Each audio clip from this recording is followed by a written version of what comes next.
Hello guys, welcome to my channel. අද අපි කතා කරන්න යන්නේ අපිට එදිනෙදා ඉංග්‍රීසි භාවිතයේදී අපිට අත්‍යවශ්‍ය වෙන ඉංග්‍රීසි වාක්‍ය රටා කිහිපයක්.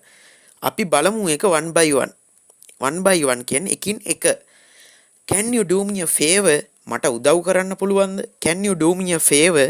මට උදව් කරන්න පුළුවන්ද? Can you help me? මට උදව් කරන්න පුළුවන්ද? Can you help me? මට උදව් කරන්න පුළුවන්ද? Can you come closer ළඟට එන්න පුළුවන්ද? Can you come closer ළඟට එන්න පුළුවන්ද? Do you remember it? ඔයාට එය මතකද? Do you remember it? ඔයාට එය මතකද? Can you move a bit? ටිකක් එහාට යන්න පුළුවන්ද? Can you move a bit? ටිකක් එහාට යන්න පුළුවන්ද? Do you remember it? ඔයාට එය මතකද? Do you remember it? ඔයාට එය මතකද? Can you remind me? ඔබට පුළුවන්ද මට මතක් කරන්න? Can you remind me? ඔබට පුළුවන්ද මට මතක් කරන්න?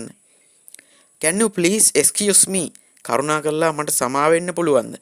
Can you please excuse me? කරුණාකරලා මට සමා වෙන්න පුළුවන්ද? Can you do it?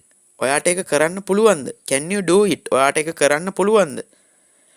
Can I get you anything? මට ඔයාට මොනවා හරි අරන් දෙන්න පුළුවන්ද? Can I get you anything? මට ඔයාට මොනවා හරි අරන් දෙන්න පුළුවන්ද? Can I have a pen? මට පෑනක් ගන්න පුළුවන්ද?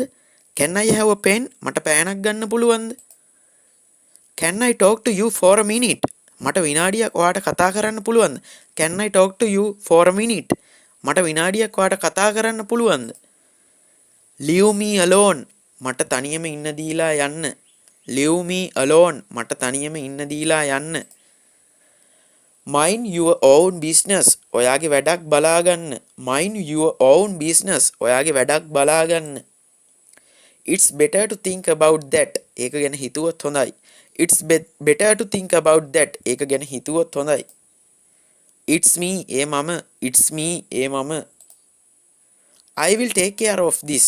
මම මේක බලාගන්නම්. I will take care of this. මම මේක බලාගන්නම්.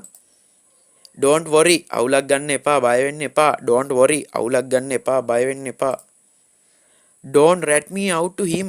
මාව පාවලා දෙන්න එපා ඔහුට. Don't rat me out to him. මාව පාවලා දෙන්න එපා ඔහුට.